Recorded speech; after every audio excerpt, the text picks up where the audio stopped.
Well, I've just got out the surf at Watergate. It was pretty good, pretty sizey, but the wind's really picked up. So it's kind of practice my plans, get down the beach and find a little spot with the sun and Watergate and do a bit of trig. So my plan has now changed. I'm going to give you a bit of a view, nice bit of panorama there, and then I'm going to get back to the decking and do what I plan to do, but on the decking instead. Alright, so see you in a bit. So I've just got back from Watergate. It was so windy over there, you couldn't hear anything. So here I am back home, just checking out the decking. Where I'm going to sit and do a bit of trig because the sun's out, it's warm, and there's no wind here, so you can probably hear me, which is always a bonus. So I'm just going to get on with it. All right, cool. Hi there. So as promised, I'm going to do a little bit of non-calculated trig. Now, the problem I find is remembering the exact trig values for sine, cos and tan, 60, 30 and 45. People remember them different ways and often misremember them. So I'm going to go through a way of actually being incredibly prescriptive about getting the correct values. Okay, so what I have here is an equilateral triangle, which is side length 2 centimeters. It's 2 centimeters for a reason, which will become apparent in a minute. So I know that that's 60 degrees, and if I were to draw a vertical, we have 90 degree here, and therefore this is bisected that top angle, so we're going to have 30 degrees. Okay, so we're going to extract that triangle, and we're going to draw the right angle triangle it creates. So we know that that's 2 centimeters there, and that's 60, and I know that's 30. I'll just put that up there as well. And there's our 90 degree angle. And therefore this is 1 centimeter at the bottom, because we've halved the base length. And if we use Pythagoras, this length here is 2 squared minus 1 squared rooted, so that becomes root 3. Okay, so we now have 3 sides of a right angle triangle and 2 of our principal angles, 60 and 30. Okay, so if we're just considering this angle 60 at the moment, we can label this as the adjacent, this is the opposite, and this is obviously the hypotenuse, as always, longest side. And we can go ahead and create our sine 60, cos of 60, and tan of 60. Okay, so sine of 60, so let's remember our mnemonic, SOHCAHTOA, put that down here. Okay, so we know that the sine of 60 is opposite over hypotenuse, which is root 3 over 2. There's one of them done. Cos of 60, second one, is adjacent over hypotenuse, 1 over 2, so that's a half. And then tan of 60 is opposite over adjacent, O, root 3 over A1, so it's just root 3 over 1, or just root 3. Okay, now, good thing about this triangle is I can now do the same for sine 30, cos 30, and tan 30 by simply swapping those around, because we're now considering the top angle.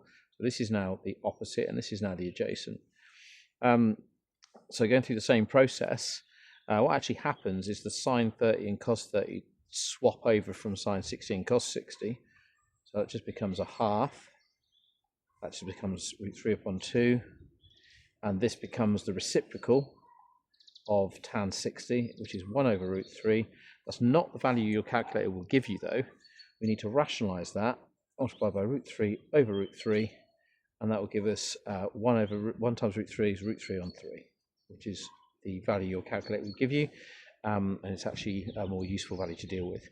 Okay, so instead of remembering stuff in different ways, it is certainly more reliable to set up your 2 by 2 by 2 equilateral triangle. In an exam, panic is quite calming and ensures you don't get things wrong. Okay, thanks. Right, I'm going to do the same for the 45 degree angles now, for tan, cos and sine 45 degrees. And to do that, I'm going to construct another right angle triangle, he says, okay, by 1 and 1 unit, basically like a 1 along 1 up step. And if I join those two vertices, I've got 45 degrees, that's kind of by definition. And once again, we've got 1 unit and 1 unit using Pythagoras, 1 squared plus 1 squared, rooted, so it makes the hypotenuse root 2. Don't have to worry about the other angle because that's also 45. So here we have the opposite, the adjacent, and once again the hypotenuse. Let's write down the mnemonic, which I find pretty valuable. I don't really prescribe to these things often, but this one I find is very helpful. Okay, so we're going to just use sine of 45, cos of 45, and tan of 45. So sine of 45 is going for hypotenuse, 1 over root 2. Now, once again, this is not what the calculator will give you, so we need to rationalise that. Multiply by root 2 upon root 2, and I get 1 times root 2 upon 2. That's the value the calculator will give you. And also, cos 45 is identical, because this angle over here is 45, so swapping them around makes no difference. And tan 45 is probably the more boring one of all of them. 1 divided by 1, simply 1. Okay, so there's your 45-degree angles dealt with. And now we can move on and do some problems. Thanks. Okay, so here's a question I made up, but it's got a lot of similarities to many other questions I've seen in AQA Excel papers. Usually at the end, sort of late sort of paper, question 25 upwards possibly. Might be worth 3 marks, but we're asked to simplify without a calculator, so it's obviously paper 1, an exact trig fraction here. And we've got the product of cos 45, sine 60, tan 30, all divided by tan 60, and then we're asked to square the result.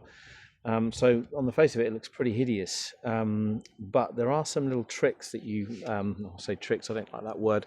If you notice something, there's some quick simplifications. So effectively, I'm going to divide all of this by tan 60. Well, what might simplify things is if I do tan 30 over tan 60, before I process the rest of it. Okay, let's see what happens with that. So tan 30 is root 3 upon 3, and divide that by root 3, okay, or root 3 over 1. If I'm dividing two fractions, I'm effectively multiplying by the reciprocal of what I'm dividing by. So that becomes root 3 upon 3 multiplied by 1 over root 3, okay, and conveniently, my root 3's will cancel. So I get tan 30 over tan 60 is actually equal to 1/3. Okay, so I can take that out and square it.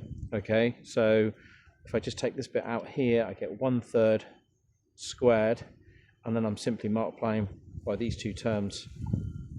Well, it's one term, cos 45 times sine 60, and I know what that, and of course I've got to square that. I know what these two are. Cos 45, using my second triangle, I know is root 2 upon 2, and sine 60, using my first triangle, is root 3 upon 2. Okay, square it. I'm just going to bring that down. 1/3 squared is a 1/9. And I can square this product before or after, it doesn't make any difference.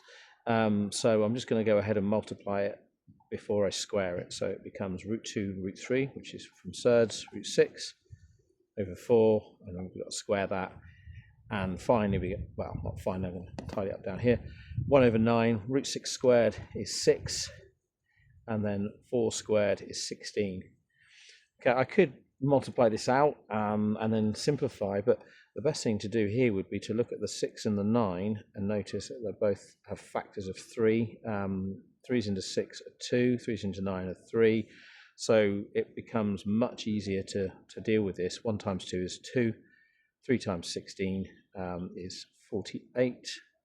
Okay, I could have cancelled the 2 and the 16, but I'm just going to go ahead and finish this.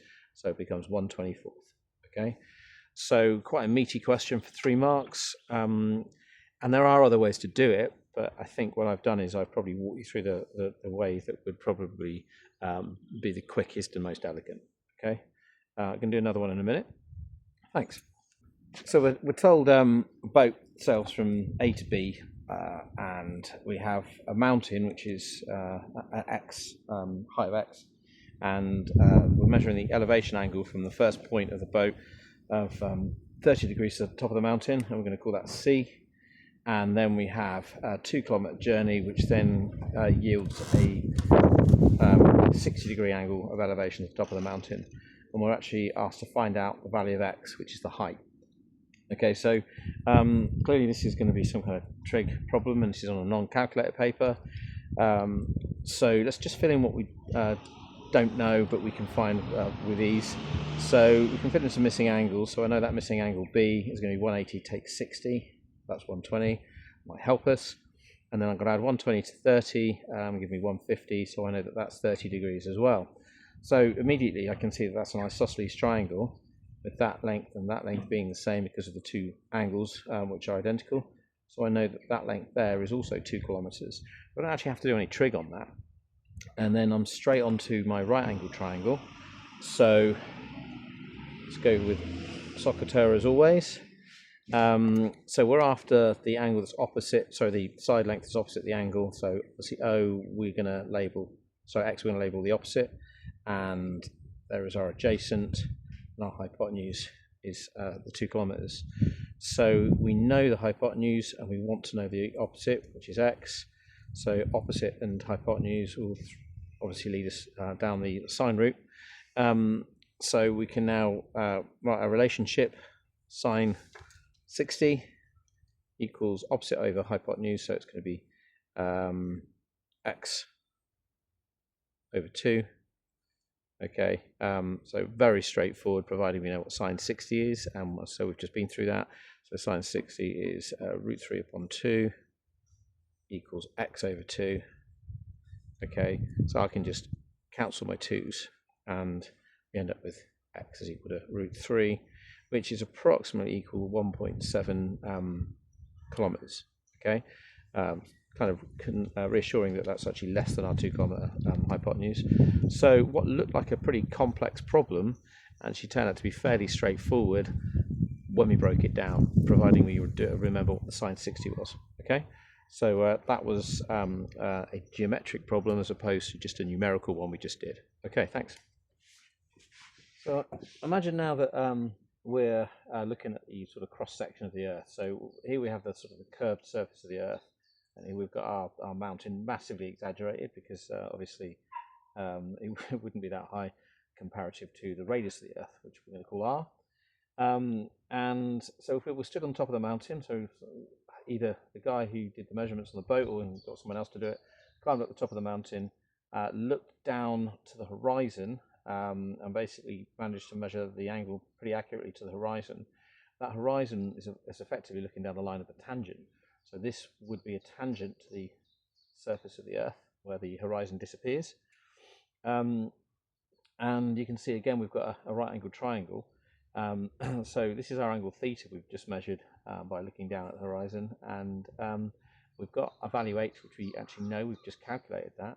And r is our unknown, which is the radius of the Earth. So again, you can see this. We can see the whole Socatura mnemonic there. So we've got the angle. So this is opposite, which is r, and this is the hypotenuse, the longest side, which is actually r plus h. H being the height. So what we can now do is we can say that obviously we've got we want the opposite. We've got hypotenuse. So again, we're going to be using sine.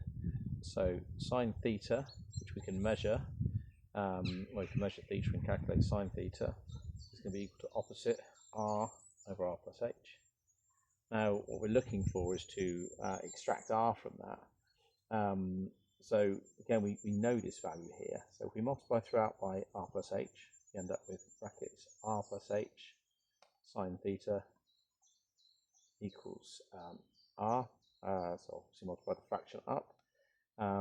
Expand the bracket, so we end up with r sine theta plus h sine theta is equal to r, and r is what we want, so let's put everything on the left hand side or the right hand side. Probably easier to move the r sine theta to the right, so we've got h sine theta is equal to r minus r sine theta.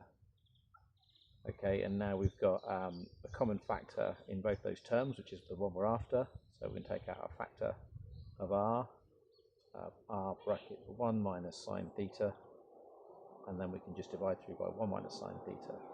So we get r, which is the radius of the Earth, actually equal to h sine theta over 1 minus sine theta. Just finished in time for the plane to be going overhead. okay, but that was done a couple of thousand years ago, and they managed to work out the surface area of the Earth with about 2%, well, 98% accuracy. They were 2% out, which was pretty damned impressive with some basic trig and geometry knowledge. Okay, thank you.